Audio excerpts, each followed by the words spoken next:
Jeez, yo, we got a special episode of Blokin Plays today. We got Mac coming in hot all the way from Australia. Mac, thanks for being with us. We got Jaylon right here.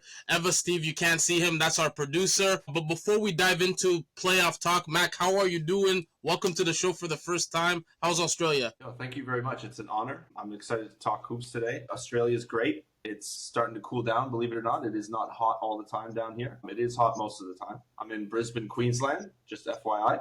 And let's get into it.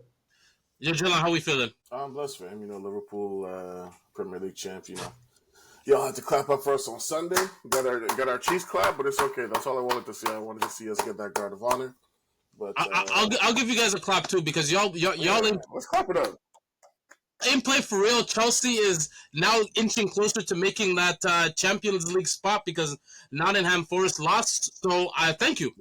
I texted you. I said, "Yo, thank you. I know you guys ain't playing serious. I wasn't talking shit. I'm happy. We needed that win bad. Niggas had the itis, bro. They showed up. They forgot about the game. Literally. Yo, but let's talk about the NBA playoffs. We're gonna do the same thing that we did 2 weeks ago, where we break down round by matchup by matchup. We'll start with the matchup that already happened because some people say that it's surprising. Some people say that it's not. Cleveland and the Indiana Pacers. The Indiana Pacers take a 1-0 lead, stealing game one after winning 121 to 112. But we do have to note, Garland did not play. He was not the starting point guard for the Cleveland Cavaliers, and that's probably going to come up in this conversation. But Mac, I'll start with you. I'll put you in the hot seat.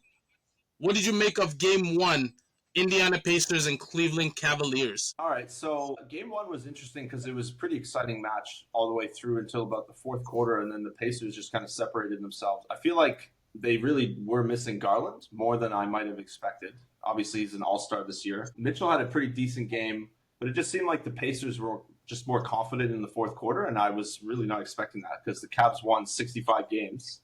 64 games? 65 games? Anyway, 60-plus games is no joke. The Pacers are kind of a pesky team. That's how I've been looking at them. They're really – obviously, they're skilled and they're deep, but they played much better than I expected straight out of the gate. Maybe the Cavs are just rusty from resting for a few days after they destroyed the Heat. Apparently, just by the way, the Heat-Cavs series, that was the biggest margin of victory of 4 games in NBA history. Mm-hmm. That's pretty wild. So they crushed the Heat, and now they lose game one. So it's actually quite surprising. And I'm sure the Cavs are going to bounce back. I got the Cavs in 6 is my prediction, but we'll see what happens in game 2. So it is 64 wins, and like you said, that's very impressive. Obviously, if Darius Garland comes back, do you think that the Cavs are in a better position? Because they beat the Cavs without Garland by 9. And Garland makes up that 9-point difference and then some with his passing abilities and everything. So do you think that if Garland plays game 2, that's a huge step in the right direction for Cleveland? It has to be, right? That's another ball handler. That's another creator, one of the better creators in the league. And you can't just replace 20 points per game. What was interesting is the Pacers-Cavs in the season series was 3-1. Some of the games were before the DeAndre Hunter trade, so I don't know how much grain of salt you want to do with that. But I didn't realize the Pacers actually beat them that much this year. Regardless, I still have the Cavs in 6. I think Garland coming back is going to be huge, and I'm really looking forward to game 2, actually.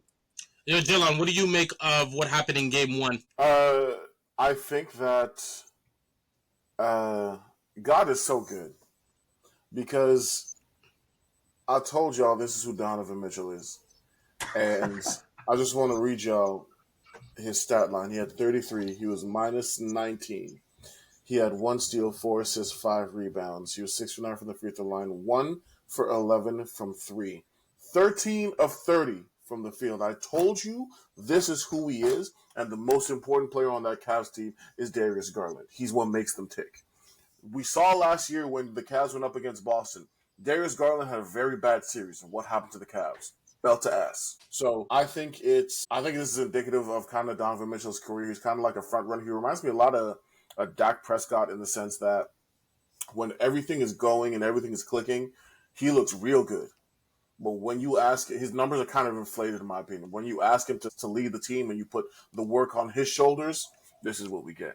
Now, on the flip side of it, it is one game. It's game one, but this is what the Pacers do. They're not a team that has like a bona fide. They don't have a bona fide scorer. They don't have a bona fide like superstar.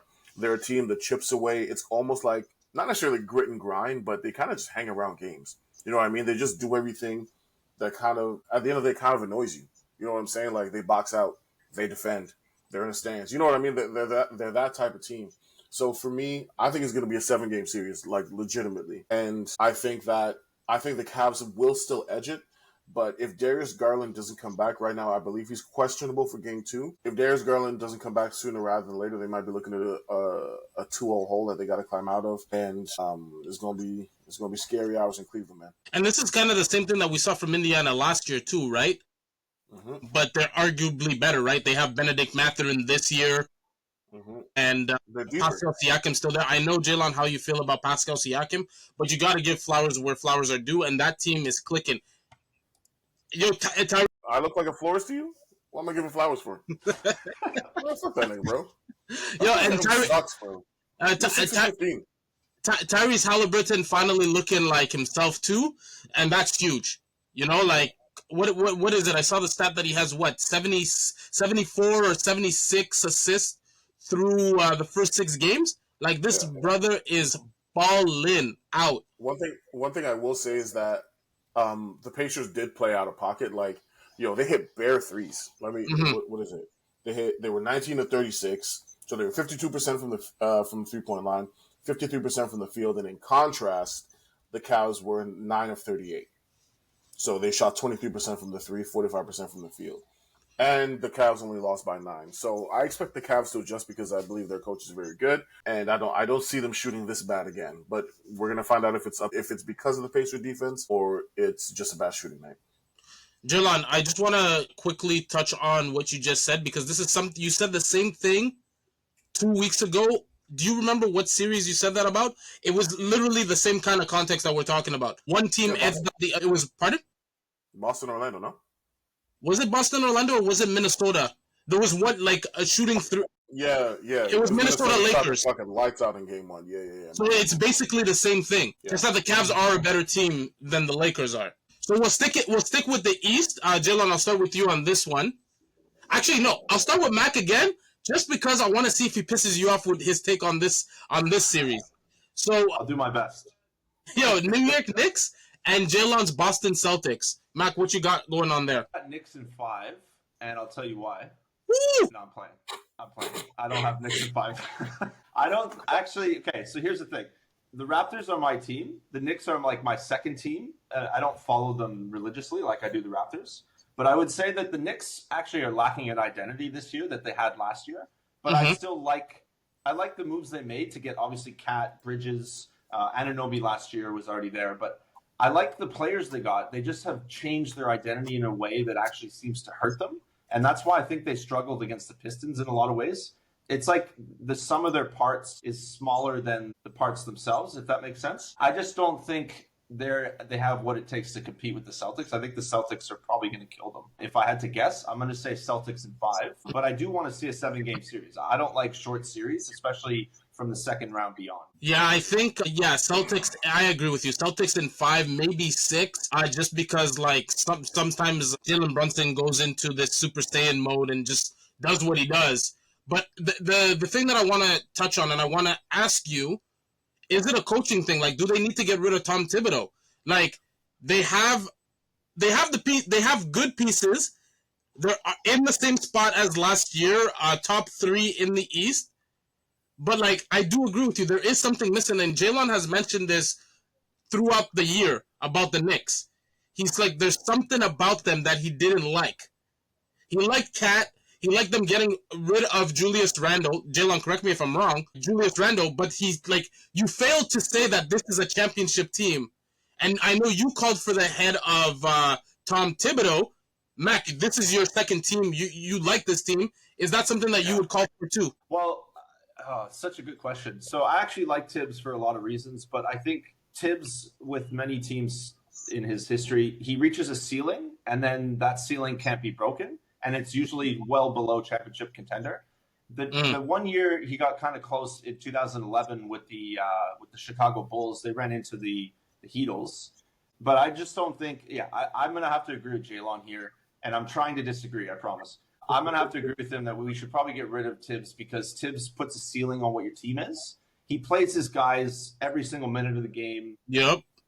He just runs them into the ground. And even Michael Bridges commented on it, right? Like during the season, he's like, can we have a little bit of rope here? So I think there's definitely better coaching options now. It almost feels like Tibbs is a little bit past, like he's a bit antiquated in some of the ways he looks at coaching.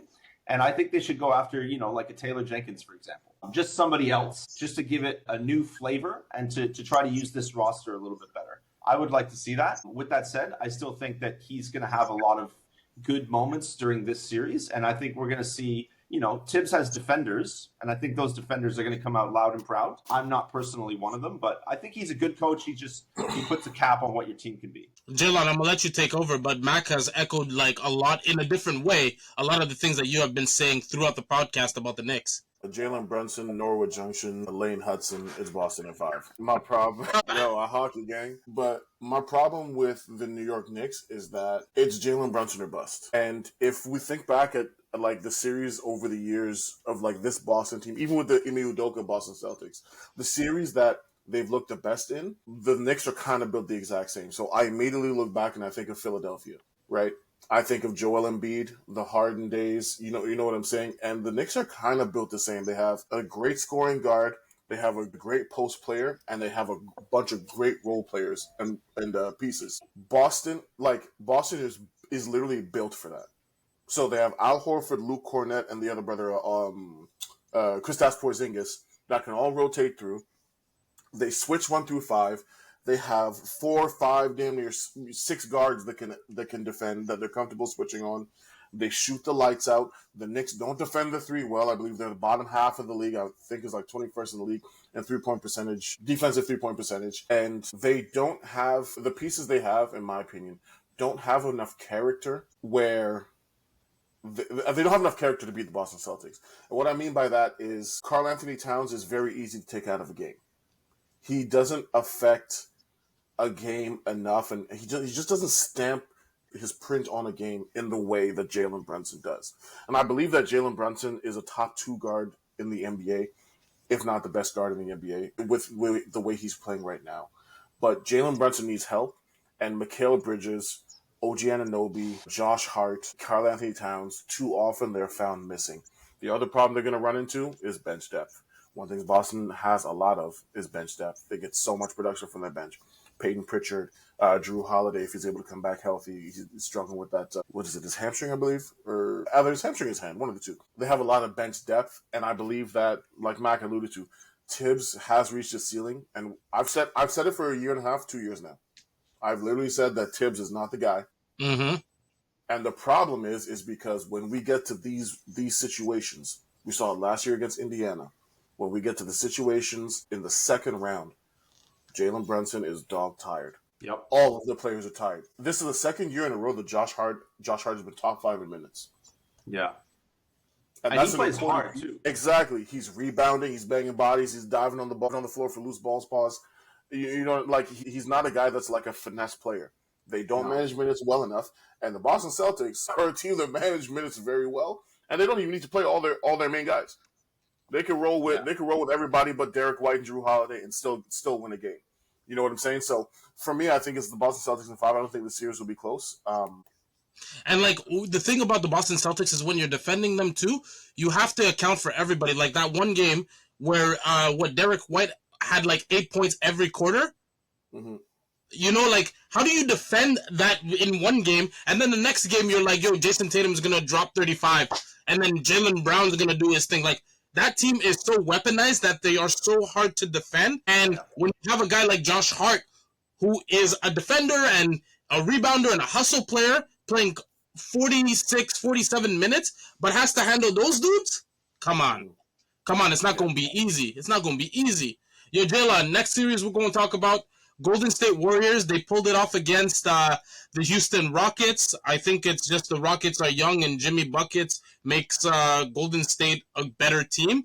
And then the Minnesota Timberwolves, who took out the Lakers with ease. Where do you see that series going? First of all, Houston trade Jalen Green because I put my hard-earned money on this guy, and he absolutely fucked up the line. That's kind of on me, though. That's Yeah, trillion% on you. 100%. I agree on that. But the pattern was he had 3 bad games, and then he had a good game. 3 bad games, and then a good game. I see. This was the game. He's going to pop off. He didn't show up. I digress. He's so inconsistent. It's unbelievable. So you followed the pattern, and he ain't followed the pattern. I know, bro. Like, lock it, fam. Anyways, I think it's Timberwolves in 6. I don't think they have an answer for Anthony Edwards. I think that Golden State, I can't stand, I hate Golden State so much with every fiber of my being. But the reason I don't have Golden State is a legitimate basketball reason. I think that they don't have enough off of the bench again. The first guy off the bench is Brandon Podziemski. Respectfully, for an NBA player, he sucks. He's not good. And I think the Timberwolves they're so good defensively. Rudy Gobert seems to have figured out how to play basketball in year 13 or year 12 or whatever. Congrats to him. Congrats.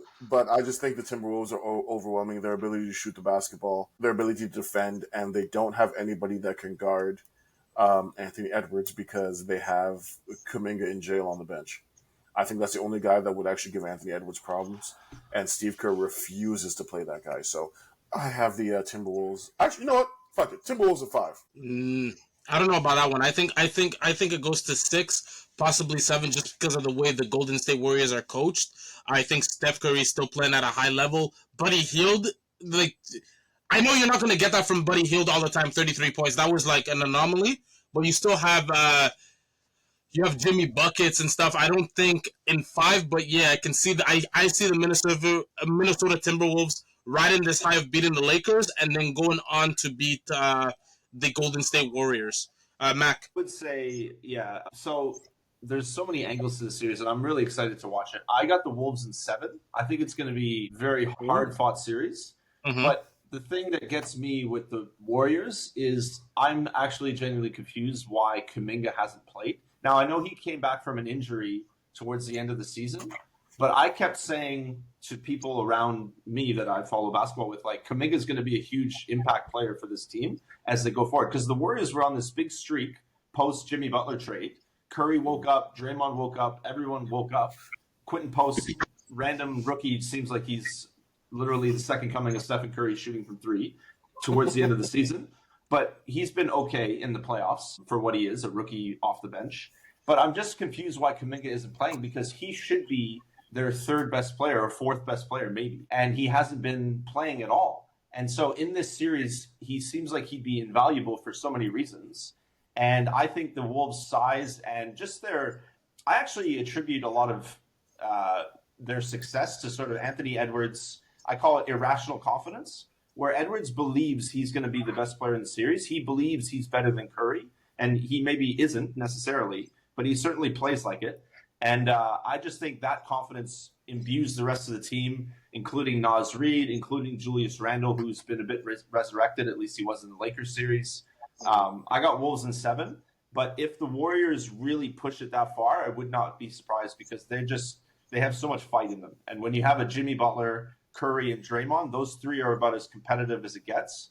And that's why I'm really looking forward to this series, is because it's going to be a dogfight. And the last and final series, OKC versus Denver. I think the winner of this series goes on to the NBA Finals. I do think OKC is taking this. OKC has every weapon you need. Defensively, they're dogs. They have Shai Gilgeous-Alexander. They just have everything.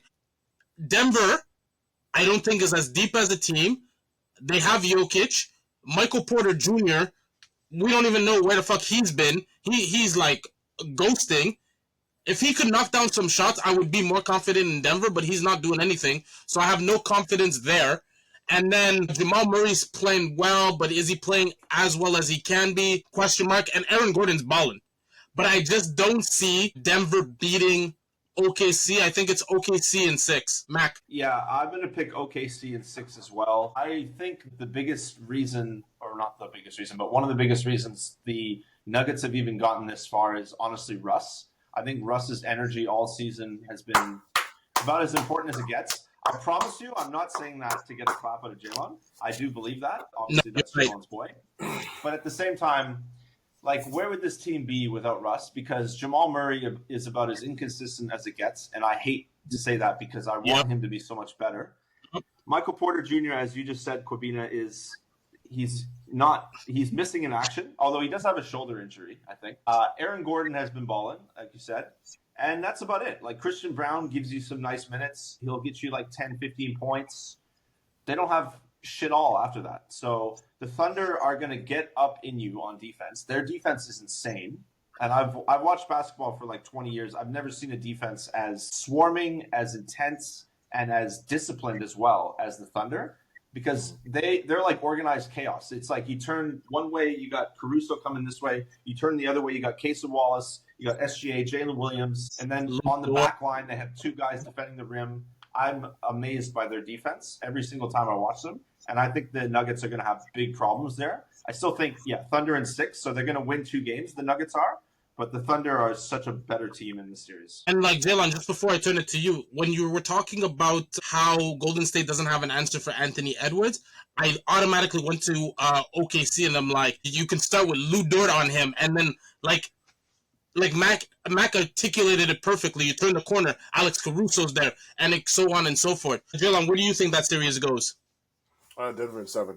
And I think it's Denver in 7 because I don't think they have an answer for Russ. I don't think they have they can contain Jamal Murray, but in containing Jamal Murray, you kind of have to pick your poison. I think that's the best two man game in the league, Jamal Murray and Nikola Jokic. But I don't think they have an answer for Jokic. I don't think they'll be able to guard him. Historically, with Isaiah Hartenstein, when he's had to guard bigs, he has struggled tremendously. So I do think that he struggled with Miles Turner last year, bro. How's he gonna guard Jokic? What are we doing? So I think Nikola Jokic is too dominant of a force for the Oklahoma City Thunder. They've also been in a situation in which they've had a very, very long time off. So we're gonna have the early rust, but I'm going to take this time to give a shout out to my guy, Russ, because people didn't believe in him. People were talking shit. And look at us now. Yeah, Russ! Oh, yeah! So I just want to ask, you think Russ is going to be the difference in the series? I think he's been the X factor all season, like you said. When Jamal Murray went down for that, I think that like 17 to 20 game stretch, it was him and Jokic. For 5 to 7 of those games, Jokic was also out, and Russ carried with. I want you to name 3 players on the bench. I give up already. Thank you. Right, that's who he was hooping with. Peyton Watson, Julian Strawther, Pickett, DeAndre Jordan was starting. Like, Najee. Yeah, they don't have much. This guy was hooping with YMCA janitors, fam. So I think that it's super important what he brings, and this is going to be a very wild take for other people, but I truly believe this. I think Russ is still like a top 15 defender in the NBA, top 10. And I think if he's guarding Shai Gilgeous-Alexander has problems. And I'll tell you why. And then I'll hand it back to you, Bina. Defends like a football player. You have no idea what he's going to do. You know those guys when you're shooting, they pump fake at your nuts? That's the type of defender Russ is. Bro, I legitimately think he's going to wreak havoc with Shai. Russ is physical, and he also, he works out a lot with Shai in the summer. So I think, two guys that know each other well, I think you'll be able to understand his tendencies and stuff like that, because Christian Brown is not the answer to guard Shai. Okay. Well, that series, I'm putting a circle on it, because we're not seeing eye to eye on that, and I'm gonna be watching. When we look at the teams that have been eliminated, there are certain players that we look at, and I'm like, where should they go? I want to focus on just 2 players. Quickly, I want to start with Trae Young. Should Trae Young leave Atlanta? Should Atlanta give up on Trae Young? Jalen, where are you on that? I said this 2 years ago. I said 2 years ago, you got to move on from Trae Young. Initially, when they made the DeJounte Murray trade, I said move on from Trae Young. And the reason I said it is because people are still living on the fact that he carried them to a conference finals way back when. Cool. What has that done for me lately? And that's what the league is. That's what the league is. What have you done for me lately? The league is it's very much like that. So for me, I think you got to move on from Trae Young. I think Jalen Johnson is the perfect piece to build around. The perfect piece to build around. In terms of the only problem I have is for a player like Trae Young, I think you got to get something in return for him instead of letting him walk. Not sure when his contract is up, but instead of letting him walk, I think you got to get something in return for him. If I was a GM, the ideal person for me would be Cade Cunningham, but obviously he's not going to be available from the The Pistons. what am I saying? The Pistons. But I think they should go after LaMelo Ball. I think LaMelo Ball is perfect for Atlanta. He's perfect for the city too. Imagine LaMelo Ball in Atlanta. Hilarious, fam. Hilarious. So I do think he would fit that style to allow Jalen Johnson to grow into the player I believe that he can become. So I think LaMelo Ball is the perfect answer. I think he's got to get out of Charlotte, bro. Free LaMelo. What about you, Mac? Man, I love this conversation because, okay, so there's so many angles to this, and I actually love that you brought up LaMelo Ball. So it seems like Trae Young, we talked about ceilings earlier with Tibbs. It seems like Trae Young puts a ceiling on the Hawks and what they can be, and that's in direct contradiction almost to having Dyson Daniels, Zachary Risache, who I really like, and Jalen Johnson. Those three are building pieces. You keep those dudes for a little while at least and see where it goes. I just don't know. The problem I have is, yes, let's try to trade Trae Young. Who wants Trae Young? Because his offense is amazing. He's an excellent player in general offensively. His shooting percentages could be better. He shot 41% this year from the field. But his defensive deficiencies, and a lot of people I speak to about basketball say that Trae Young has really come a long way defensively. He's still 6'1". He's still skinny as anything. He's usually the smallest player on the floor. Like, how are you meant to balance that out? And so I don't know who would want Trae Young. I'm sure, in some scenario, there's a desperate team who goes, okay, if we need to, we can bring him in and he can, he's going to sell tickets in certain arenas and things like that. I have questions about what he can be on a serious team, let alone a championship team. And so that's where I'm even just at a loss with trying to figure out trades for him. I'm sure the Hawks will be shopping him at least, because I think they as well can see that there's a ceiling. I just don't know what the return is and if it's adequate for Trae Young. I think the perfect situation is Memphis. I think you do a like-for-like trade, Memphis for Ja. I think you got to move on from Ja. He's way too injury-prone. You haven't really gotten the best out of him.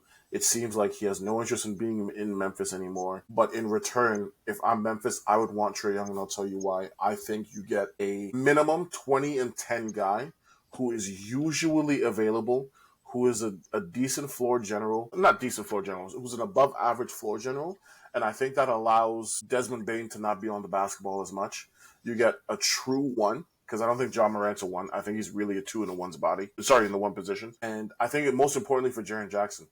I think if Jaren Jackson is going to play at the 5, there needs to be a lob threat. When Ja goes to the rim, it's not a lob, brother. He's going to dunk on somebody, or he's going to bang bodies, right? Mm-hmm. So I think Trae Young is there where Jaren Jackson can now turn into a lob threat, and you still have the option of Jaren Jackson's game already developed into he can now score the basketball in the low post. He can get you a bucket anyway, anyhow. You can play 5 out. It just adds so much versatility for the Memphis Grizzlies, while still having an above average star in Trae Young. You then move off of Ja Morant, let him go to Atlanta. If I'm Ja Morant, I'm fucking salivating the prospect of playing Atlanta. I got all these light-skinned niggas with me to run on the wing, and then I got the lob, and then I got Onyeka Okongwu. I don't really have to play any defense because Atlanta's a pretty good defensive team because Dyson Daniels is there, brother. I think it's a win-win for both situations. All right. I mean, one question is Ja Morant. Can he keep it together in Atlanta? Because Atlanta's a wild city, and Ja Morant has issues. Amazing question. That is an amazing question. The nigga's already doing this shit in Memphis. That's my point. What's it gonna change? Bro, no matter where you. Atlanta. But my point is, no matter where you trade him, he's gonna keep doing this shit. You might as well be a contender with this bullshit. Okay. You know what I'm saying? So, if I'm Atlanta, you think the Atlanta GM is like, cool? We want more. We want Ja Morant times 2 in terms of behavior. And that's a loaded question, but I think it's more so because Atlanta, you have to enter a rebuild. I think this is the year you have to enter a rebuild. There are 2 teams, Atlanta and Chicago. They have to rebuild. Atlanta has to sell seats, And John Morant is the perfect guy to start that rebuild with. He's still young. Kids are going to want to come and see him. The jersey sales are going to be through the roof. And basketball, he'll be able to keep your team afloat if he stays healthy. Now, that's a very big if, because we have a lot of information that shows he doesn't stay healthy. But if I'm Atlanta, I'm willing to bite that bullet, man. Honestly, I'd be willing to bite that bullet. See, I like this trade in a vacuum. I just think there's a lot of extraneous factors that make it difficult. But I would say let's just send it and see what happens. I hope this trade does happen. I hope they do a like-for-like swap, maybe whatever picks and other assets if you want. But I wouldn't mind seeing this, and I'd be curious even how that makes the Grizzlies, or where that takes them, I should say. And in a way, I like the idea of John Morant with the crew that Atlanta already has. It actually suits more for their fast break style. Mm-hmm. And Morant is an upgrade defensively, even though I don't love him on defense overall. But he has size. Definitely an upgrade on, yeah, exactly. The reason it's an upgrade is because he's not Trae Young defensively. It's really that simple. So yeah, that's an interesting trade. I just wonder about John Morant in Atlanta. I mean, we know that James Harden has had issues with strip clubs. Where do we think John Morant's going to go? We laugh, but like it's a fair question. Mac, for the next, I was going to say it's different because John Morant's going to the trap house. James Harden's at the strip club. But Yo, Mac, for the next one, I'm going to ask you a loaded question. Is Giannis going to your Toronto Raptors because his connection with Masai Ujiri is that strong? Okay. This is what you call a very spicy topic. So let me just start. I'll start with this. Scotty Barnes has been my ride or die. Like, I love Scotty Barnes, but I have caveats. So I love Scotty because he brings passion, versatility, intensity. I love what he brings to the game, but he's being asked to be a number one player when I don't think that's what he'll be ultimately. So we're just in the early stages of seeing what he is, when I think he's best suited as a second or a third player. And that's okay. I think what happens with the NBA is you get a high draft pick, and then the team obviously looks at the potential, the fan base, and expectations get inflated. Where Scotty Barnes is a wonderful player. He's a former All-Star, and he'll make the All-Star game many more times, I believe. But he's being asked to do more than I think he's capable of. And he's also 24 years old. So we still have yet to see truly what his ceiling is. So with that said, I think that bodes well in terms of trying to make a trade if it is for a Giannis. And I would first of all say, as much as I love Scotty Barnes, you have to try to go get Giannis. That's, in my opinion, one of the 20 best players of all time, according to resume, according to skill set, whatever you want to say. Giannis Antetokounmpo is a legend already, and you have to go and try and get that player if you can do it. Now, the trade scenario is another story. So it'd probably be like a Scotty Barnes. I don't know. Would the Bucks want RJ Barrett or Brandon Ingram? That's the question I have, is like, what's the other piece to get Milwaukee excited? What do you think, J-Law? I think so. I'll start with this. I think the Raptor fans need to stop being so fucking sentimental. You didn't want Kawhi for DeMar, and Kawhi led you to a championship. And this is my problem with Raptor fans. You like, oh, he's been so good to us. Cool, bro. I can upgrade. And I think you have to be in the same mindset now. I don't think you can be sentimental. Yeah, he was rookie of the year with Toronto. Blah blah blah. He loves the city. He's in those Osmos commercials. Cool. I think if, like you said, if you have the chance to go get Giannis, you have to go and get him. Facts. If I'm Milwaukee, the conversation starts and ends with Emmanuel Quickley and RJ Barrett at the minimum. This is obviously if the money works, but I'm looking to absolutely fleece you. Because if I'm going to give up Giannis, who, like you said, top 20 player all time, I think by the end of his career, he'll probably finish top 15, top 12, if his career continues to go on that trajectory. But also, if I'm getting BI or RJ or Emmanuel Quickley, remember, I still have a year left of Dame. So if I want the chance to re-sign Dame, this season coming up has to be good. So I have to get not necessarily comparable pieces, but I have to get enough back to retool with Dame. So for me, that's why the conversation kind of starts and ends with IQ at the minimum, RJ Barrett, Scotty Barnes. I think Scotty Barnes would be an important piece to include in that trade. But I would gut my roster to get Giannis because he's that generational. If I'm Toronto, I don't want to give up quickly, because I think Giannis still needs shooting around him. Grady Dick, Emmanuel Quickley, those are guys that I would try to keep. But if I do end up having to give them up, I gotta chalk it up to the game. I gotta go get Giannis. That's just what it is. Giannis, yeah, he's one of the greatest players of all time, and I couldn't agree more. And I have so many thoughts about Raptors fans. Like, let me just start with 2019 championship. The whole country gets behind the team, and then the expectation becomes that this is a regular contender, like a perennial contender. No, that's not how this works. Kawhi left. That means that we're basically entering a rebuild, but the expectations remained high. And I think that's what's happened when the Raptors made the playoffs in 2022 and in 2023, I believe it was, the season they lost to the 76ers. I think the fans just have an irrational view of the team. And this is leading into what I'm saying about Scotty, where the expectations are a little too high on him overall. But if you go and get Giannis, then those expectations are actually kind of valid. It's just, to me, the real breaking point of this idea and this trade is that Milwaukee is going to want something nice in return. And I think Scotty is nice. I think Quickley is nice. But then does that put you in a deficit as the Raptors? As you just said, we need shooting. The Raptors need shooting. I trusted Masai to obviously fill in around him. Grady Dick is a nice piece to shoot. That sounded weird. I'm not about to shoot Grady Dick. I apologize. He's a nice piece to have as a shooter next to Giannis. Beyond that, I don't know.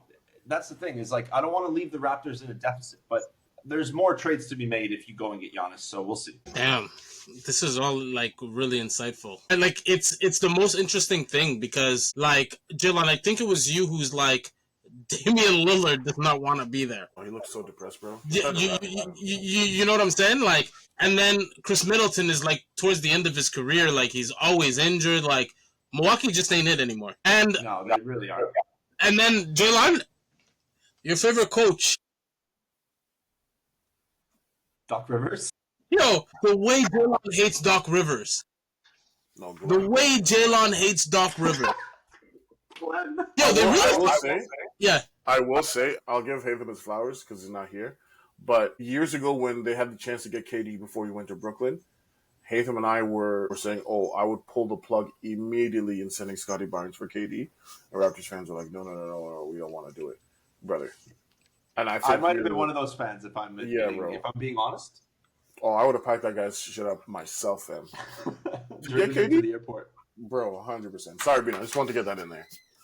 No, it's chill. I just want to move on and quickly talk about a coaching legend, a coaching god, Greg Popovich. He's done coaching. He's moving to front office stuff. If I asked you guys 2 questions, where do you think he ranks of all-time greatest coaches from coaches that you know? And what is the moment of Greg Popovich's career that you remember so well? What are your answers, Jalen? I think he's 1. Just because if I just look at his career and I just look at, his NBA life, he was an executive for the Spurs early on. I believe he got the job somewhere in the 80s, and then in the 90s, they were struggling. They went out and got David Robinson, then fired his head coach. He's like, okay, I'm going to take over the team. Took a little while. They finally got Tim Duncan, championship. Then from 2000 to 2010, they won 2 or 3, I believe, or I think it was 2. No, they won 3. Sorry, during the 2000s, yeah, they won 3. Yeah, they won 3 championships, with guys who were drafted, in the second round. Fabrizio Oberto. They had Matt Bonner looking like he was the best shooter of all time. Tiago Splitter. They developed Kawhi Leonard, Patty Mills. A whole bunch of players have come through that. Lonnie Walker turned into a shooter. Devin Vassell turned into a shooter. If you want to fix your shot, you go to San Antonio. The other aspect of it is, I think for Greg Popovich, his coaching tree is so vast. There's so many coaches in this league, both past and present, that have directly benefited from being an assistant or being part of the coaching staff on San Antonio, and that's the markers of a great coach. Just off the top of my head, Ime Udoka, James Borrego, Mike Budenholzer, even though he just got fired, R.I.P. Budenholzer, what's that other brother? Oh my God. The point stands, the coaching tree is insane. Yeah. I love that point. I just wanted to say, I couldn't agree more. Popovich's influence is amazing. Yeah, and he also changed sort of the way that, like, his front office is the prototype of how front offices are. Sam Presti, that's what I'm thinking of. which will lead me into my next point. Sam Presti came from the San Antonio Spurs, and look what he's done with Oklahoma City continuously. Whenever he drafted Russell Westbrook, Kevin Durant, James Harden, Serge Ibaka, had a brief period in which they were rebuilding, and then rebuilt them again.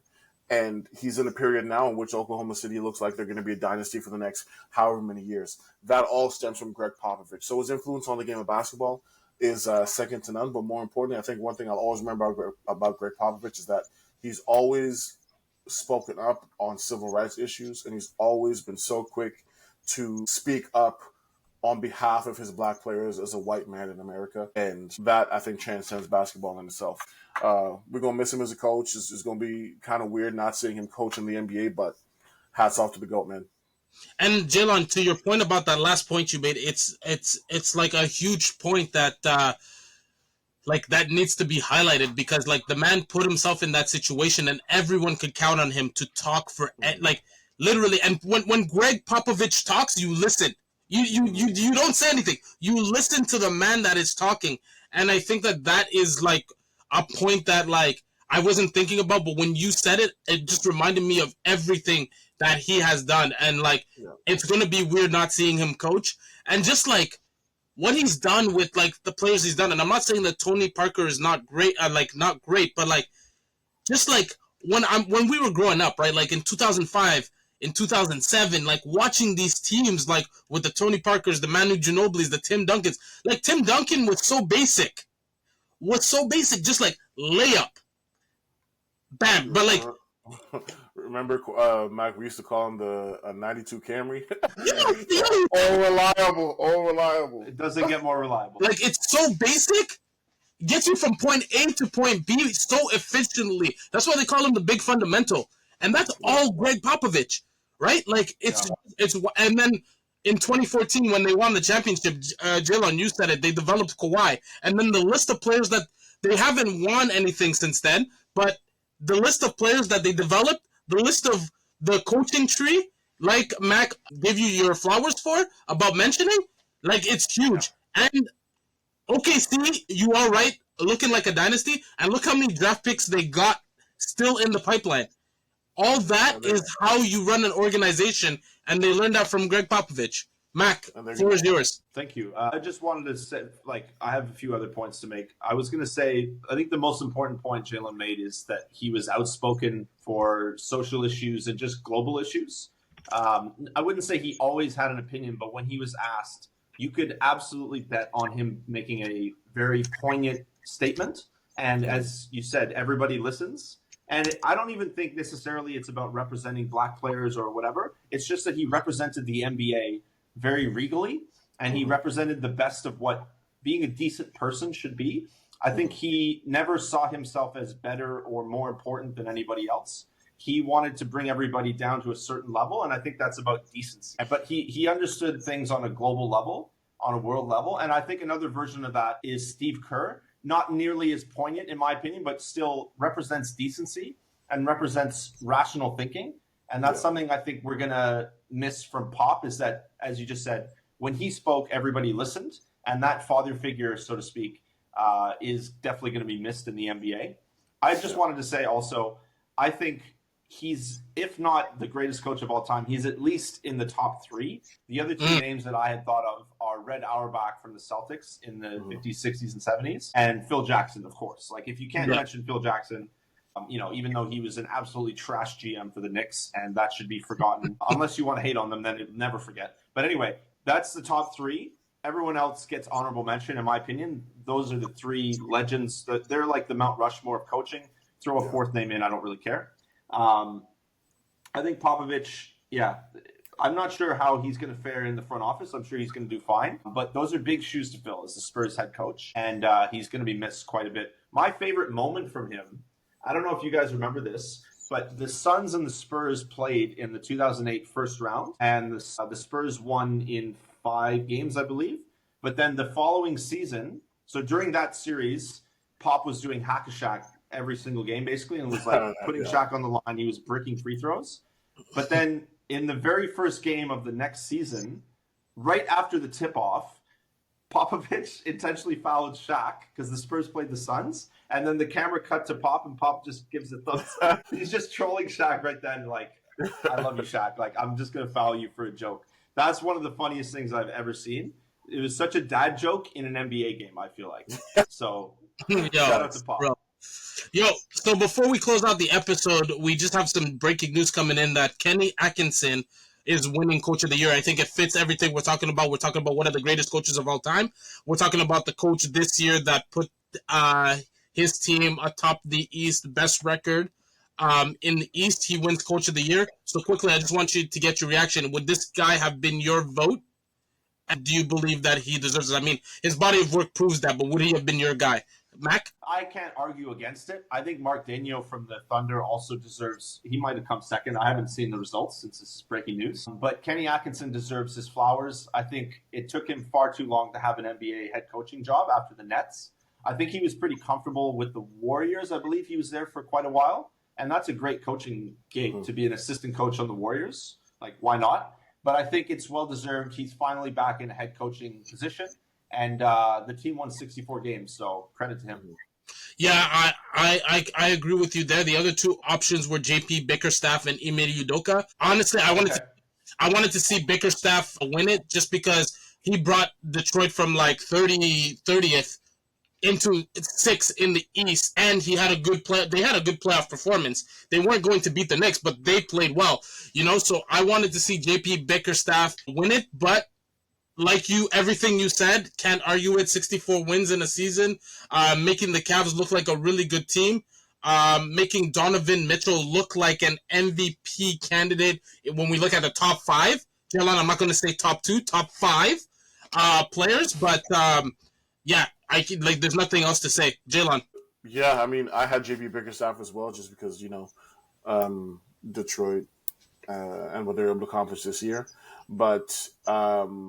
Congrats, Kenny Atkinson. I think it was very much deserved what he did with the Cavs. But again, another disciple from the Popovich tree, through Mike Brown. So I've giving him his flowers. He did a great job with the Cavs this year, and I think it's very much deserved. I mean, yeah, man. Just as a quick side note, I actually forgot about Bickerstaff in this whole conversation. I definitely think he deserves flowers for rescuing a team that had Monty Williams coaching it. And I just want to give a quick shout out. If we're going to give out flowers for Coach of the Year, can we give out whatever the opposite, give it a title of worst coach I've ever seen to Monty Williams? What the hell was he doing with the Pistons? Why was Jaden Ivey on the bench? I just need to rant about this real quick. Go ahead. You have one of the top 5 draft picks, and you put him on the bench for Killian Hayes, who is absolutely steaming trash. What are you doing, bro? To be fair, Killian Hayes was also a high draft pick, not during the Monty Williams era, but he was still a high draft pick for the Detroit Pistons, and they were paying him all this money. I think they were paying him like $11 million. So they kind of had to, bro. But I get what you're saying. I did see Killian Hayes play in the G League in March. I seen him play in the G League in March. The brother can hoop, but like Jalen, remember I was telling you that this guy can hoop, and you're like, yo, it's the G League. He's like one of those players that like will kill it in the G League, but gets to the NBA and it's just he's like in a league of his own, right in between the two leagues, and it just doesn't make sense, right? That's like, funny, yeah. So like, that's a funny way to put it, yeah.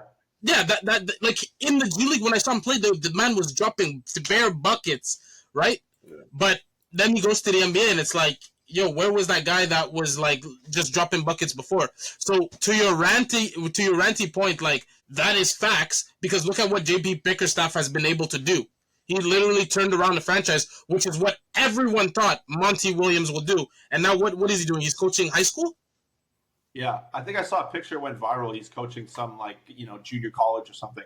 But the fact that you have this, not the same roster, but essentially the same set of players that are important, Jalen Duren, Cade Cunningham, like those are your building blocks. And they won less than 20 games. Like that's a absolute travesty, and in a way wasted a strong, important year of Cade's career. But I'm glad that they're back in the mix. The Pistons are a fun team, and I'm glad that JB is getting his flowers. He deserves it. I also just wanted to say, Monty Williams, you're trash. That's it. Thank you guys for tuning in to Broken Plays. On the next episode of Broken Plays, we're going to break down what happens in round 2. We're going to see if Jaylon is right that Denver wins, if Mac and I are right that OKC wins. We're going to see if the Celtics pull it off, if the Cleveland Cavaliers or the Indiana Pacers pull it off, and what happens between Golden State and the Minnesota Timberwolves. All of that on the next episode of Broken Plays. Peace.